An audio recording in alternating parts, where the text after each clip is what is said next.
Assalamualaikum warahmatullahi wabarakatuh. Perkenalkan, nama saya Zafira Zasanah dengan NIM C1C019034 dan partner saya Sinta Adelia Sari dengan NIM C1C019004. Kami dari kelas R9 Mata Kuliah Perilaku Konsumen dengan dosen pengampu Bapak Dr. Andang Fazri STMM. Pada kesempatan kali ini, kami akan menjelaskan materi mengenai perilaku konsumen terhadap persaingan bisnis. Tanpa memperpanjang waktu, kita akan langsung masuk kepada materi yang pertama. Apa itu perilaku konsumen? Menurut David Loudan dalam Anwar Prabu Mangkunegara, perilaku konsumen diartikan sebagai proses pengambilan keputusan dan aktivitas individu secara fisik yang dilibatkan dalam proses mengevaluasi, memperoleh, menggunakan, atau dapat mempergunakan barang-barang dan jasa. Paul Peter mendefinisikan bahwa perilaku konsumen sebagai interaksi dinamis antara pengaruh dan kognisi, perilaku dan kejadian sekitar kita di mana manusia melakukan aspek pertukaran dalam hidup mereka. Selanjutnya yaitu proses pengambilan keputusan konsumen. Menurut Paul Peter, memandang pengambilan keputusan itu sebagai proses pemecahan masalah yang disusun dengan urutan sebagai berikut.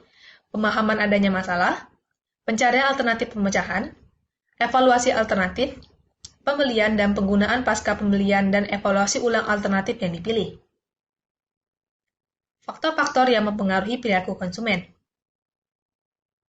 Yang pertama yaitu kekuatan sosial budaya, yang terdiri atas faktor budaya, faktor kelas sosial, faktor kelompok anutan, dan faktor keluarga.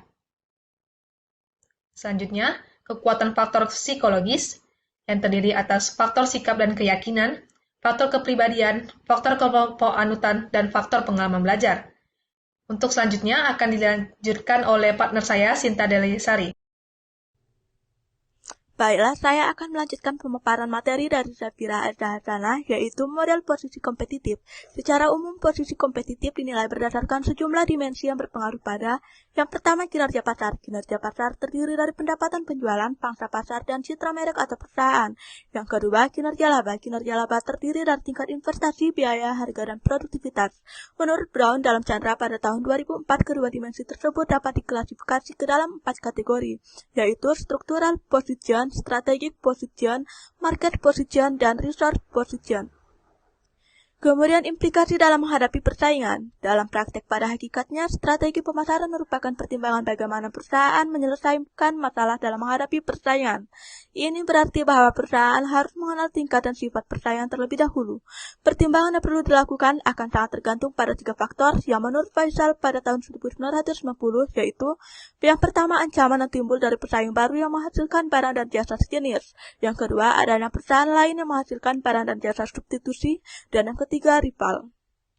Kemudian pendekatan strategi. Pendekatan strategi terdiri dari 4, yaitu yang pertama, strategi pemimpin pasar, yang kedua, strategi penantang pasar, yang ketiga, strategi pengikut pasar, dan yang keempat, strategi pembagi pasar. Kepuasan konsumen merupakan kunci memperoleh kemenangan dalam persaingan bisnis. Untuk dapat menciptakan para konsumen yang merasa puas, perusahaan harus mengetahui hal-hal yang menyebabkan terciptanya kepuasan konsumen.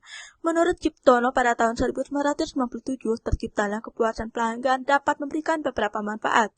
Di antaranya hubungan antara perusahaan dengan pelanggan menjadi harmonis, memberikan dasar yang baik bagi pembelian ulang, dan terciptanya loyalitas pelanggan serta memberikan rekomendasi dari mulut ke mulut atau word of mouth yang menguntungkan bagi perusahaan. Kepuasan pelanggan ini harus menjadi strategi jangka panjang untuk meraihnya sehingga menjadi keunggulan kinerja bagi perusahaan untuk kurun waktu jangka panjang pula. Sehubungan dengan itu, maka mencapai kepuasan pelanggan perlu diperhatikan, yaitu bagaimana cara untuk meraih, meningkatkan, dan mempertahankan kepuasan pelanggan serta bagaimana kepuasan pelanggan menjadi keunggulan daya saing yang berkelanjutan. Dan yang terakhir, 3 unsur keunggulan daya saing. Menurut Prawita, setiap perusahaan mengenal 3 unsur keunggulan daya saing, yaitu yang pertama, keunggulan sumber atau keterampilan dan sumber daya, dan dana. Yang kedua, keunggulan posisional atau nilai bagi pelanggan dan biaya yang lebih rendah. Dan yang ketiga, keunggulan kinerja atau kepuasan pelanggan, kesetiaan pelanggan, pangsa pasar, dan kemampuan. Baik, terima kasih. Sekiranya itulah pemaparan dari kami. Kurang dan lebihnya kami mohon maaf, dan sebelumnya izinkan saya memberikan sedikit pantun. Kemuar Jambi melihat candi, candi ditengok indah dan ramah, Kini materi telah disampaikan, kami ucapkan terima kasih. Wassalamualaikum warahmatullahi wabarakatuh. Sampai jumpa.